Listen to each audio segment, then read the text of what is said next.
нэвтрүүлгийн зочин Санта Барбарагийн ухамсар судлалын хүрээлэнгийн ерөнхийлөгч доктор Алан Воллас гэж хүн оролцож байна.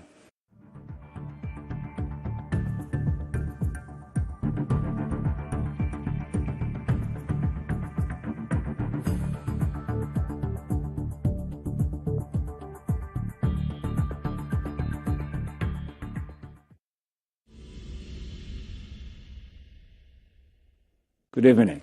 Good evening. Welcome to Mongolia, sir. My pleasure to join you. Thank you. I understand it is not your first visit to Mongolia. No, this is my fourth visit now. Fourth visit. So what keeps you bringing to Mongolia? Well, I'm fascinated by the culture. I have a 45-year-old experience with Tibetan Buddhism. I've been a Buddhist for that long. And so, obviously, Mongolian culture and Buddhism are not the same as Tibet, but there's a strong kinship there. And this is also quite unique as a country with its deep Buddhist roots, which has saturated Mongolian culture in so many different ways. But also it is fascinating because we're witnessing right now, as you know so much better than I, a renaissance of Mongolian culture, both the secular aspects as well as the spiritual aspects. So I think it's a very exciting time, but a very pivotal time for Mongolia. And in any way I can be of service here, I'd be very happy to do so. I've been a disciple of the Dalai Lama for also 45 years. Since 1973, so 43 years. And I know that this is a country that he cares very deeply about.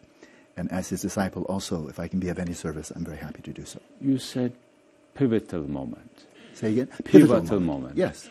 Of Mongolian renaissance of culture. Why is that pivotal? I believe it's pivotal in the sense that Mongolia has this unique and very rich culture which has been deeply nourished by Buddhism for centuries. But of course there was this great hiatus under the period of communism, and now with the resurgence of democracy here, I think Mongolian culture is really at a crossroads. One route that it can go, which I think would be frankly a great tragedy, would be simply to fall into the mainstream of modernity, which tends to be very strongly influenced by materialism, by hedonic values, completely mundane pursuits of pleasure, of consumerism, which really is turning out to be catastrophic for the environment and for society at large. We're living modernity, and I'm very much part of that as an American. We're living with a mentality that our happiness is to be found outside through acquisition, consumption, and some idealistic notion, which is quite frankly quite crazy, that we'll have greater and greater happiness if we acquire and consume more and more and more. It's one way. The other way? The other way is not to turn back and try to turn the clock back, because that's impossible anyway, but to maintain the integrity and the richness and the depth and the uniqueness of Mongolian culture, very much including its spiritual values, its monastic tradition, its worldview, which is so deeply informed by Buddhism, and bring this into the 21st century. There are very few countries that are poised in this situation with the richness of Mahayana Buddhism. Bhutan, which I've visited now once, is something similar, and Mongolia, and then there are very few beyond that countries that are independent, that have democracies, that can truly bring Buddhist culture into the 21st century. I think this is important not only for the Mongolian people, and it is very important for them, for the young people, but also this small country, but in the very heart of Asia. I believe that an example can be set here, as it is being set in some respects in Bhutan, of showing the whole world another way. That there's a way we can use science and technology and modern economics and so forth to the benefit of humanity and the world at large, but without relinquishing or abandoning our traditional values, our deep spiritual values, and seeing how they are in fact completely complementary with modern science and not simply at odds. I understand, but however, Mongolia had gone so long the time of vacuum in our spiritual life, which was filled sometimes with ideology that didn't work. Yes. It was locked away fake. Yes. So at the end it's failed, fall apart.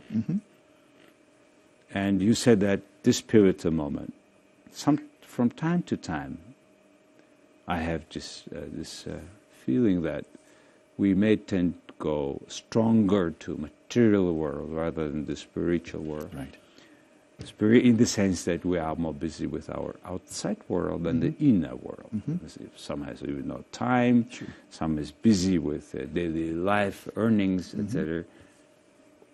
Do you agree with that? Or do we'll go more to a spiritual part? What do you think? What is your feeling? You know, coming from America, which, with all of its pros and cons, is a very powerful and very wealthy country. I mean, that's simply an objective fact. The so-called developed world, such as Western Europe, United States, these are the countries where one finds the highest rates of mental disease, of depression, of anxiety, insomnia, attention deficit hyperactivity disorder, post-traumatic stress disorder, of course, where there's civil war and so forth. But these are not, frankly, from my perspective, modernity, or these very modern, technologically developed countries, are not mentally healthy. They're not mentally healthy. Whereas Mongolia brings its deep roots. And yes, it was a 60-year period or so of domination by communists with the austerity of its very bleak and reductionistic worldview. But frankly, if we look at the larger history of Mongolia and that 60-year period, that's a brief blip. And so it's not a matter, I think what is a big mistake, and you're not suggesting this mistake, but a big mistake is to say, all right, which shall we follow? Shall we follow a more spiritual worldview, set of ideals and way of life, or shall we follow a more scientific and modern worldview? And I think it's a false dichotomy. Many people equate science with scientific materialism. And this is, frankly, it's propaganda. It's profoundly false propaganda. Many, many scientists are not materialists. Many materialists are not scientists. And so I think Mongolia is poised to take, frankly, the best of modernity with science, technology, economics, modern agriculture, and so forth. But there's no need, and there's no need to abandon its very deep spiritual values, which in fact the spirituality of Buddhism is to a very large extent compatible with and complementary with the worldviews of science and not incompatible. Buddhism is incompatible with materialism. American Express card says a lot about your reputation.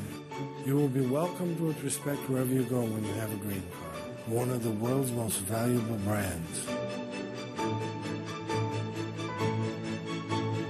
American Express Green Card, brought to you by Columbus Bank.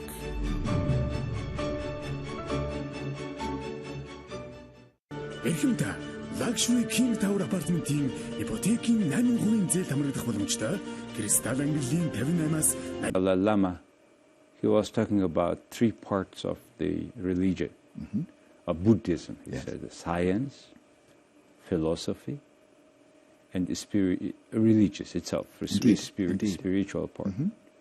And he said, if we learn, at least from that philosophy, the way how we approach to life, to values important for decent living, so it's already would be a very good, it will be already good step towards Buddhism. Do you agree with that?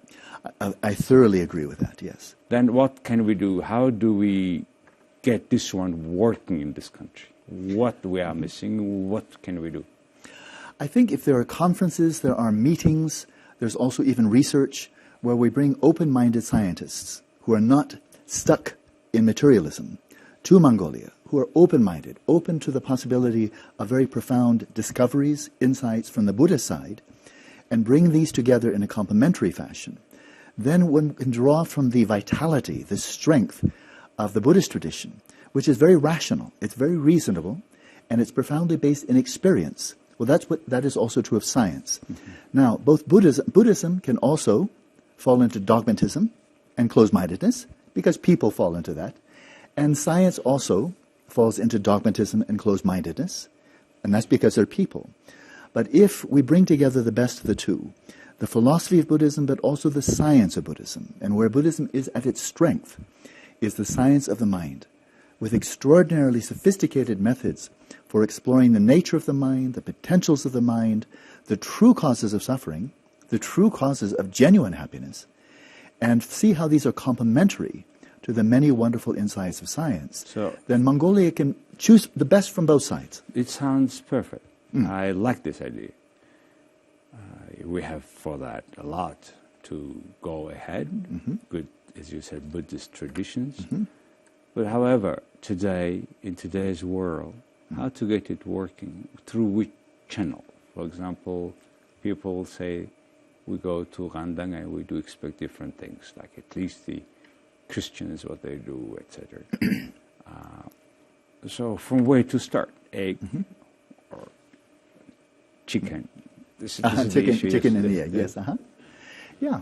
Well, there's a framework that is very common in the Buddhist tradition of outer, inner, and one can say innermost. And all three of these are very important. So Buddhism is not simply a religion or a science of the mind for monks, for yogis, exploring the depths of the mind. There's much more to it than that. Buddhism has always been rooted in ethics. If there's no ethics, there's no Buddhism. And the ethics is, as His Holiness the Dalai Lama so rightly says, it's rooted in nonviolence and in benevolence. This is within human society, but also for other sentient beings, animals. But there's also environmental ethics. And Buddhism is very strong there, has much to contribute. And so this is the outer. How can we bring greater benefit to society at large? How can Mongolia maintain a sustainable economy with respect to this extraordinary land that is your homeland? So that's the outer. The inner can be brought into education. And this is not necessarily Buddhist, because, of course, Mongolia is comprised not only of Buddhists, but people who are some, perhaps agnostic, or they're still maybe following communism, or they're Christian, and so forth. Quite rightly, it's a pluralistic society. But in education, there are elements from Buddhism that are really about mental training, developing attention skills, developing mindfulness, empathy, teaching secular ethics in the school system, teaching values that are beyond the hedonic or materialistic values. And this is good for everyone. I travel, I'm going from here to Singapore, from Singapore to Australia, and emphasizing mostly this in a rather secular environment, in universities and so forth. There's much that can be brought from Buddhism out into the world for education, for mental health, and for applying this in business. Business must be ethical, otherwise it's corrupt. Business can help society, or it can be in antagonism to society. Buddhism has a lot to offer there, even for non-Buddhists. And finally, so we have outer, that would be the inner, and the innermost is, Buddhism does have a 2,600-year history now of rational and deeply empirical research into the nature of the mind, the nature of consciousness, and it's the strongest challenge to materialism that I think one will find anywhere. And so to be supporting that, it's not very costly, but to create what I call contemplative research facilities, where people are being professionally trained in contemplative inquiry, very much like neuroscientists or physicists or biologists are professionally trained in their respective fields.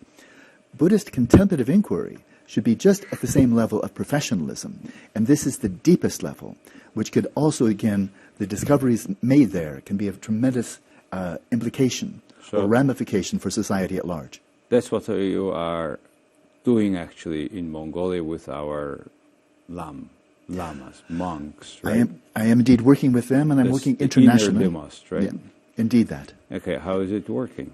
Well, we're in the infancy phase now, but it's moving along very well. There is a center here in Mongolia already, and I know I've had some communication with the man who has funded it, and part of it is academic, more the academic training, but part of it is the sophisticated contemplative training. The land is already purchased, the interest is there. I believe it has the full support of His Holiness Dalai Lama. Mongolian person, all Mongolia, yeah. Okay. So as a Westerner, I'm here not to run things, but rather to act as a catalyst.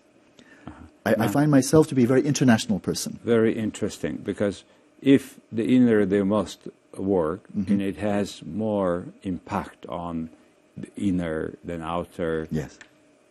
Logically, probably it will go through like this. Now, how do you see future Gandang temple, monasteries, temples where Mongolians would go with pleasure, with kind of inner call that you want to go there because it makes you a better person? Yes. What kind of things to be made in this country so that our temples, lamas, these places are? calling the inner world of the people. Right, right. What can be done? I think the great challenge here is to maintain the vitality of the Buddhist tradition in two complementary fashions. One is the wisdom. There is so much wisdom, insight, genuine discoveries from 2,600 years of practice, not only by the Buddha himself, but by 100 generations of Buddhists in India, Tibet, Mongolia, China, and so forth, so that people would go to the temples, the monasteries, even visit hermitages for the wisdom, to know that they are here, they are encountering people that have devoted their lives. How to get this trigger work, how to make it trigger. Well, I'll just finish the thought. Wisdom and compassion. Yes. That is, if we go to a neuroscience lab Yes. or an astronomical observatory, Yes. we expect to learn something, but we don't expect to learn anything about compassion or ethics, Correct. right? Yes. If we go to a church or a temple or a synagogue, we expect to learn about compassion, but not so much about science or discovery. But Buddhism is, if it's not unique, it's very unusual in the sense that it brings together wisdom and compassion. And so in this regard, such centers can be profoundly spiritual in the sense of deeply ethical, benevolent, compassionate, but also in the same place have people who are doing very deep investigation into the nature of the mind, the nature of consciousness, making discoveries, and this can be in collaboration with scientists. Both cognitive scientists, but also psychologists and psychiatrists who are really trying to heal people mentally. Well, I tend to bring things on the surface where people live today. Yes. Now, Mongolians, do they go to Gandha temple? And why do they go? If you ask that question, for example, the senior people, mostly they go there for praying, for happiness and better days of their spring offs, etc., children, and or they go to ask them to read, we call it, to read certain books of certain teachings, which is all in Tibetan, by the way. Sure.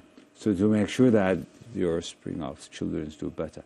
So there's a kind of dark wall that we don't understand because this whole teaching is in Tibetan language. Right.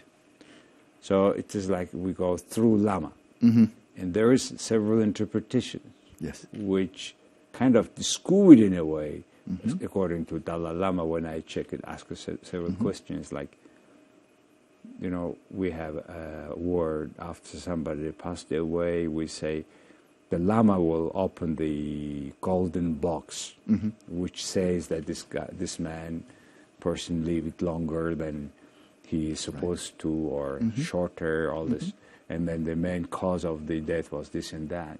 How this doesn't? I mean, very hard to accept that a person is supposed to live only 61, then he only lived 62, which 1 year. How do you explain how to get all these things to a house of Mongolia? Right.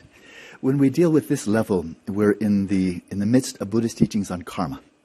And the Buddha said of all of the teachings he gave, which were clearly very vast, he said the teachings on karma are the most complex, the most difficult to understand, and in many ways the least accessible to rational and empirical investigation. So it's more the matter of religion. Now, I am religious, so the fact that there are major aspects of Buddhism that are religious, I'm very happy with that. But what you're referring to there is really the religious side of Buddhism. And it's of great value if one has faith.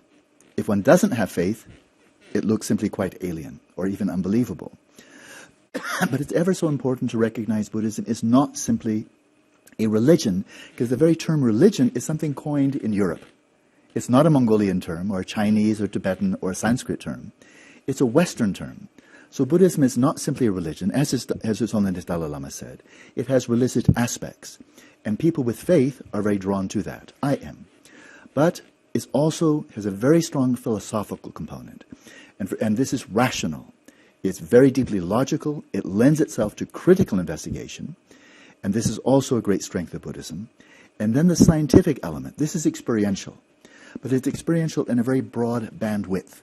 Experiential in the sense that Mongolian children could, for example, if we look at the crossroads, Mongolian children from very early age could be taught very simple, basic meditation methods for developing attention, a mindfulness, memory, developing intelligence, empathy, compassion. This is all part of Buddhist training. And one doesn't need to be Buddhist, and one doesn't need to be religious. Yeah, just talking about how to get their parents of these children, want to do so. How to get these values deep inside their brain that they understand, they believe that it's so important. Yeah, I think there are two ways. The roles of I'm asking, either is it to start from the individuals or it's to start from our temples? I think it should start everywhere. The temples are already there, and they have historical heritage behind them. They have a weight of history behind them. This is something wonderful. The schools tend to be new, and then there's business, and there's government, and there's the whole healthcare institutions. These are new. Buddhism has something to contribute to all of this, And so, but how to persuade parents? I think there's a very good way, very practical way. And that is, if we look at the ways of developing attention, which Buddhism has very, very strongly. Attention, memory, mindfulness, critical abilities of thinking rationally, which in the monastic tradition, with the debating, I was trained in that for years. It's very effective. And so one approach to take with parents is, if you would like your children to excel in school, so they can go to college, earn higher degrees, and do very well in the world, then they should be developing these mental skills from the time they are very young. It will help them for their whole lives in terms of just having a good life, hedonically, on the one hand. On the other hand, this crucial point, and that is we have two types of happiness. And it's not good and bad, there's simply two types. And one type of happiness is the type of happiness, pleasure, joy that we can acquire by means of wealth, by means of influence, by means of status, right? Three things: wealth, influence, and status. And if you have any of those three, it puts you in a better position to have a good life. It's true, right? At the same time, how many people are there who are wealthy, have great high status, and are very influential, who are also miserable, and maybe also very unethical, extremely corrupt? So the fact that one comes to a high level of wealth, power, and prestige is no guarantee you'll be happy or that you'll be a good person, right? Well, parents want their children to be happy and to be good people. I mean, almost all of them. And so this is where the compassion side comes in. Children from a very early age can be taught there are two types of happiness. The type of happiness you get from outside, and there's nothing wrong with that, but there's no guarantee you'll find it. And then the happiness that comes from inside. And this is through training the heart, training the mind, cultivating compassion, cultivating ethics, and so forth. And then whether you're poor or rich, high level, low level, powerful or not very powerful, you can genuinely find happiness. So will you formulate that approach as secular ethics? Yes, it definitely fits into secular ethics. Maybe then instead of religion, all these other things, we go more secular ethics and to teach them in schools. Isn't that a faster way to get the people have more good life? Yeah. Again, I feel everything should be done. The temples have this great they have deep roots, 500 years longer in Mongolia. That's deep roots, not to be discarded. That's part of the heritage here. Yeah, this is a part of our life. Absolutely. Even communist system couldn't take away our... 60 years is a blip. Yes. In a way. Yeah. Well, I mean, from grandparents, we still keep those statues, those Buddha, and keep it like a very sacred place in home. Yeah. Pray, for the best. Something that's very deep root. Even I think the most that time communists are now on atheists' house. There is certain sacred place where you stay for a second with yourself. Yes. Think about parents who passed away or grandees, and then think about values. At a certain point. Yeah. Where I am, where am I now? Exactly. What's the meaning of life? Yes. Yeah. So I think this is as you said, this root of traditions, which can be triggered into understanding by these people, particularly young people, then to do the jobs they are supposed to do with compassion, as you said. Well, that's something that I hope is going to happen in the society, and without happening that part, with our material world, looks like we are not making happiness very fast. Without Dharma, without spirituality, one may get very superficial happiness, but it always goes away. It evaporates. You said you have been with current Dalai Lama for many years, right? How many years altogether you were close to him? I first went to India in 1971, so that is actually 45 years. Okay. And I went to Dharamsala for 4 years, and very early in that time, I met him. I immediately recognized he was my Lama. That is, really, I took refuge in him. So it's 45 years since I've had a personal relationship with him. I've translated for him off and on since 1979. Those big books you have translated? I've translated about 20 books, yeah. 20 books. Yeah. Yeah, that's why your name is very familiar. And working close to him, translating, how do you find him as an individual? I find him to be utterly unique, at the same time so wonderfully human.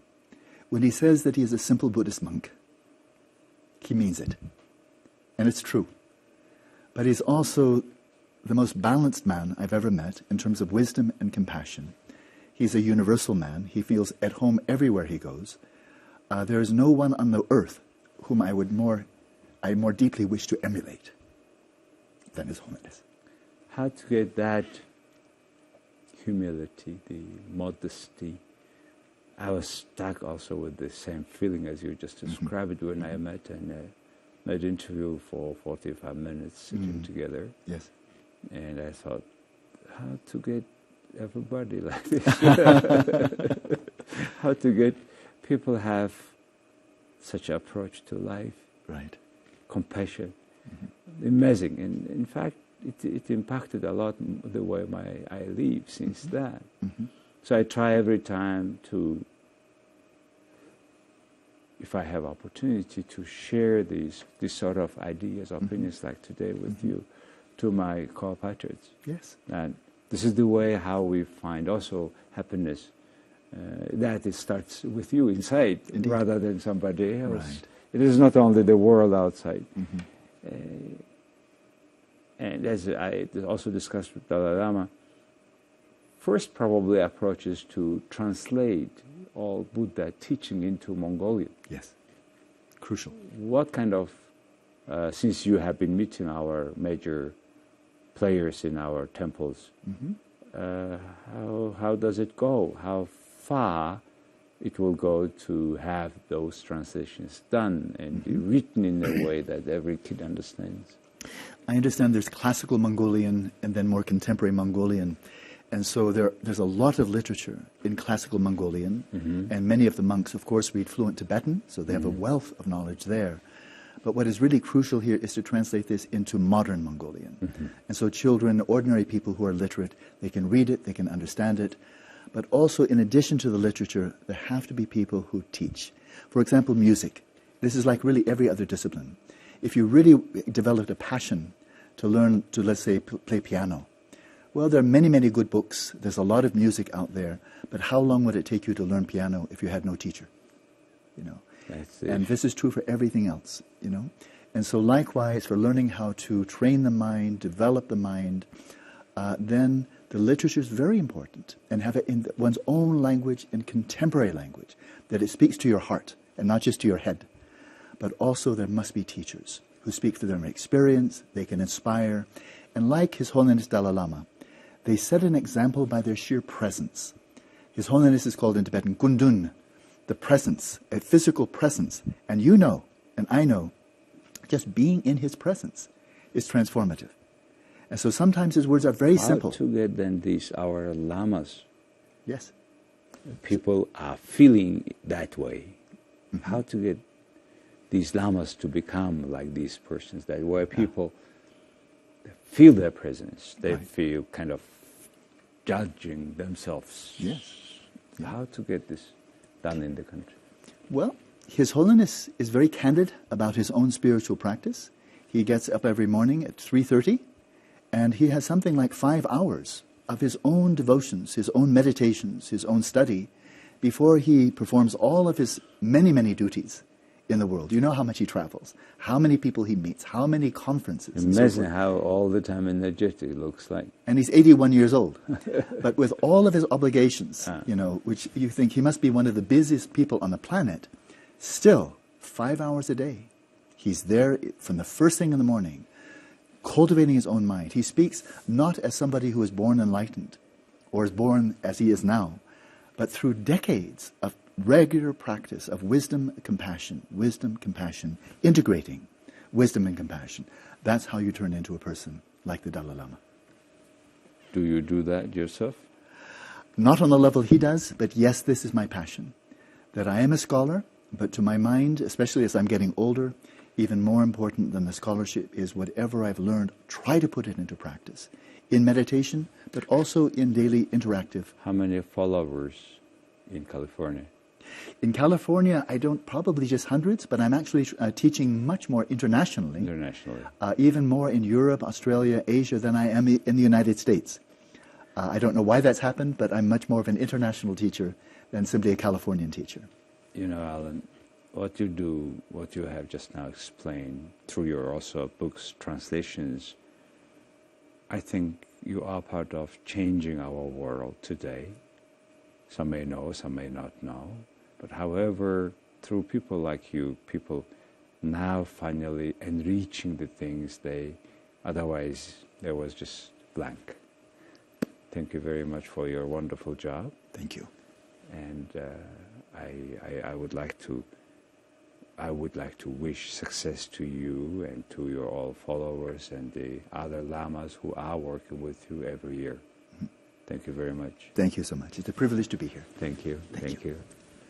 За хүн үзэгчдээ өнөөдөр манай дефакто нэвтрүүлгийн зочноор энэ Санта Барбара ухамсар судлалын хүрээлэнгийн ерөнхийлөгч, Далай ламын орчуулагч доктор Алан Воллас оролцлоо. Их баярлалаа.